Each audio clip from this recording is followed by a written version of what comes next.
Señoras y señores, muy buenas noches, bienvenidos a Somos Nosotros.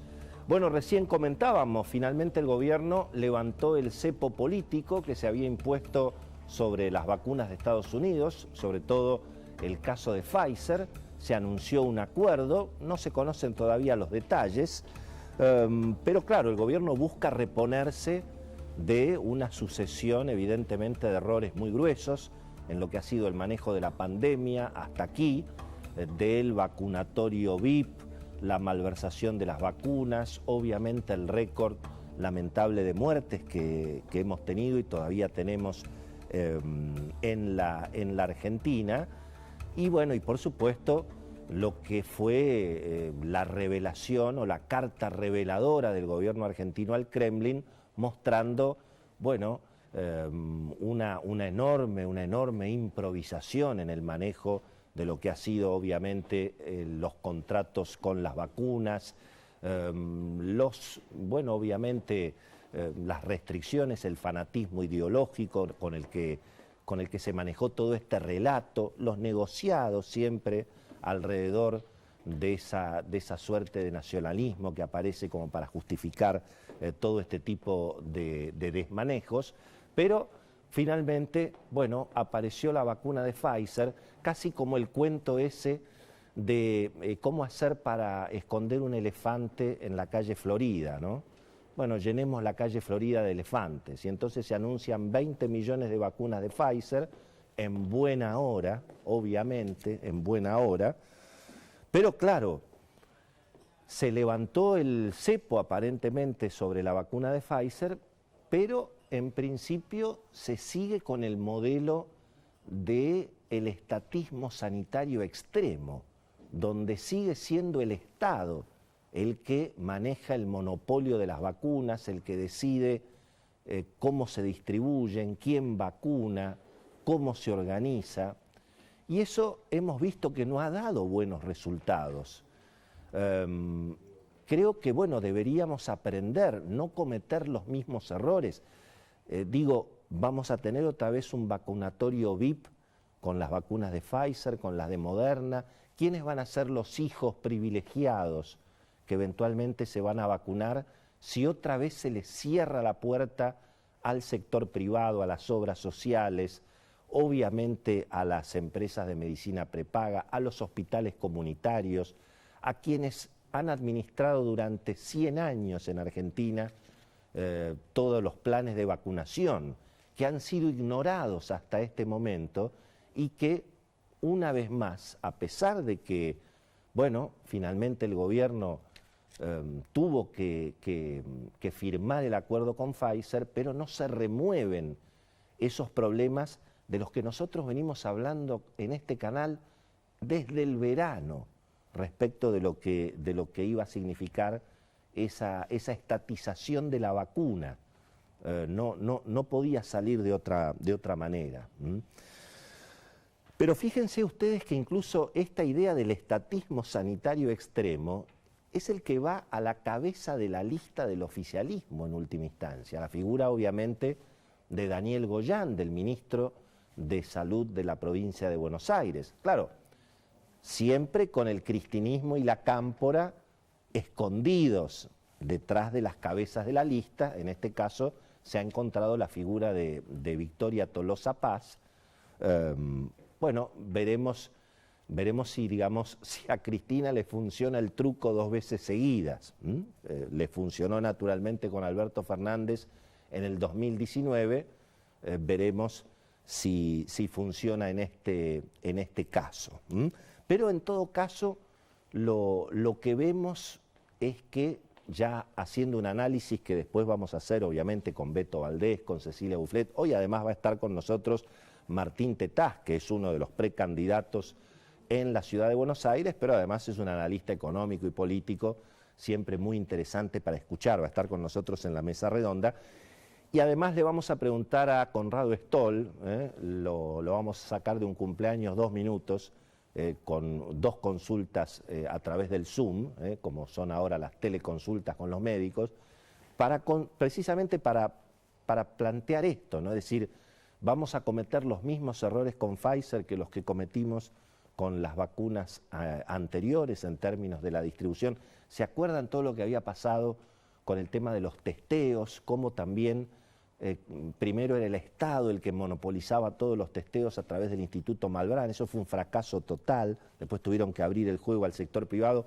Por eso es una buena oportunidad, ya que además el gobierno aparentemente se juega la vida, y todos nos la jugamos naturalmente, en lo que va a ser el plan de vacunación de aquí hasta, o por lo menos de aquí en adelante, los próximos meses. Está claro entonces que tampoco ha encontrado figuras de la primera línea de la dirigencia política del oficialismo en términos de lo que es la conformación de las listas. No han querido ir muchos ministros, finalmente no han aparecido, no ha aparecido ningún tapado, y veremos cómo resulta, digamos, esta experiencia, porque finalmente la economía, lo planteamos aquí ya en programas anteriores, la economía lo que está mirando es, en definitiva, cuánto poder va a tener Cristina y lo que Cristina representa en términos de los sectores más de izquierda del conglomerado oficialista, cuánto poder va a tener Cristina para seguir influyendo, para seguir interviniendo en la segunda parte de este primer mandato del presidente Alberto Fernández, que además uno presume que va a ser mucho más complicada en términos financieros, en términos macroeconómicos. Y eso en definitiva es lo que hoy se va a mirar en la elección. Por supuesto, cómo se va perfilando la oposición. Una pregunta que le quiero formular también ahora a Beto Valdés. ¿La oposición va a seguir unificada?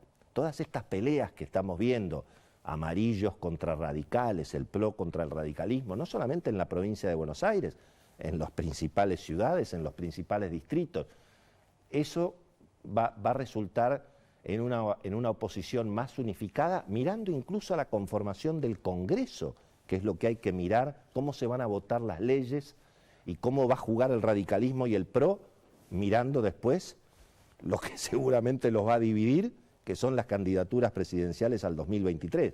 Ciencia ficción hoy en la Argentina. Pero, ¿cuánto poder le queda a Cristina? Más, menos, lo mismo. Y en todo caso, cómo se realinea el peronismo después de las elecciones y cómo, en definitiva, va a quedar más unificada o más dividida la oposición. No hay ninguna duda. Me decía esta semana Beto Valdés, finalmente tanto el presidente como Axel Kicillof quedaron medio parejo. Los dos, muchos no participaron de la conformación de las listas y a los dos les quieren morder el gabinete. Hoy hubo novedades respecto del gabinete del presidente Alberto Fernández. Como ustedes saben, se va Daniel Arroyo del Ministerio de Acción Social y aparentemente asume Juan Zabaleta, intendente de Hurlingham, con quien hubo además unos arreglos espectaculares que ya nos contará Beto Valdés en materia política. Y se va también Agustín Rossi, el ministro de Defensa. No sé si ya tiene reemplazo. Ahí lo mencionaba alguien a Daniel Scioli, puede ser, pero bueno, no me queda del todo claro. Ya lo va a anticipar y lo va a explicar Beto Valdés. Así que el presidente y Axel Kicillof ahí quedaron, digamos, en alguna medida salvando la ropa, pero a los dos les quieren, el cristinismo en alguna medida les quiere ir ocupando el gabinete. Sergio Massa aparentemente, se queja de que le dieron menos de lo que él había pedido, y por lo demás, la economía entró ahora en pausa. Cristina un poco se asustó, obviamente, por la escalada del dólar y salió a prometer que no va a haber default con el Fondo Monetario, lo hizo en la presentación de las listas. El Banco Central empezó a vender un poco más de dólares. El dólar finalmente está en un nuevo escalón. Parecería que se frenó por ahora la corrida.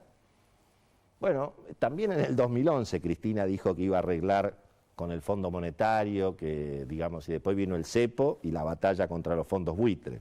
Así que vamos a ver si se le cree en este caso al sector que Cristina representa respecto de qué es lo que se viene en la Argentina con el Fondo Monetario. Pero bueno, ahí estamos, los cepos, ¿no? Levantamos el cepo a Pfizer, medio a regañadientes, le costaba incluso a la ministra Carla Bisotti hacer el anuncio, pero los otros cepos no los levantamos, seguimos con la vacunación estatizada, la vacunación militante, levantamos el cepo a Pfizer, pero no podemos levantar el cepo a Taser, a las pistas. Fíjense lo que ha pasado ahora otra vez con el caso de este pobre Chano Carpentier.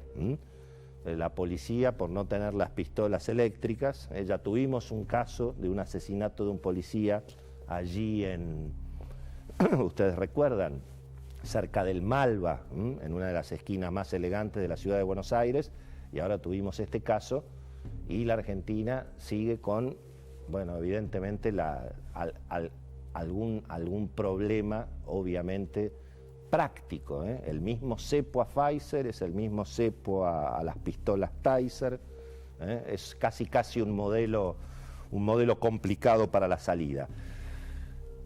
Por supuesto, todo esto tiene sus consecuencias. Tenemos 20.000 empresas que cerraron, tenemos 100.000 trabajadores que han quedado sin empleo, datos de Ecolatina. Tenemos a una oficina de la Escuela de Negocios de Harvard que anunció en las últimas horas que se va de la Argentina porque no puede retener ni a los ejecutivos ni a los docentes, porque se están yendo del país. Y bueno, todo esto es lo que se va a jugar en las elecciones, y por eso también es un dato importante, lo estamos planteando en el programa. Hay que asegurar que las elecciones sean transparentes como han sido siempre, gracias a Dios, hasta ahora en la Argentina.